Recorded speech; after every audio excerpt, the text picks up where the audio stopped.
case briefs, and so much more. LSData's got what you're looking for. The Supreme Court of Pennsylvania found itself embroiled in a seminal 1991 case that tested the boundaries of parental financial responsibilities for their minor children.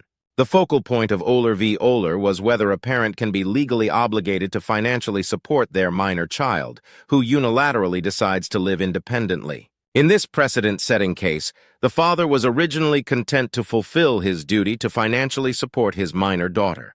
The twist came when he discovered she had chosen to live alone in her apartment. Upon making this discovery, the father petitioned the courts to end his obligation to financially support her, a request initially granted by the trial court. However, the Superior Court took a contrasting view and reversed the decision.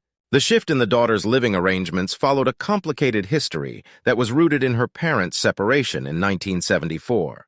Revealed information noted that the father had primary physical custody of the daughter until 1985, after which she began living with her mother.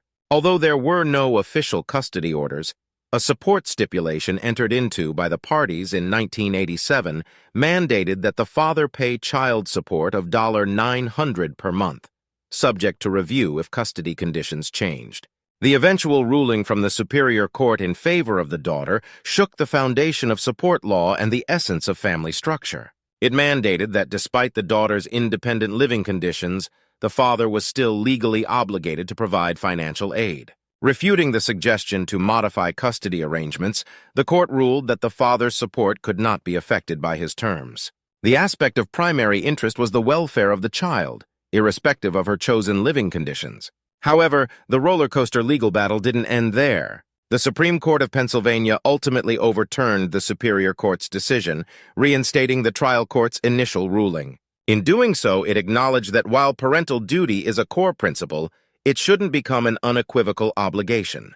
The court concluded that the best interest of the child extended beyond just financial support and took into consideration the authenticity of her independent living arrangement. Thus, the father was released from his financial obligation, finally settling a complex dispute over child support that called into question the limits of parental responsibility.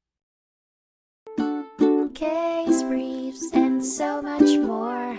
LSData's got what you're looking for. Visit lsd.law, elevate your mind. Leave the stress of class.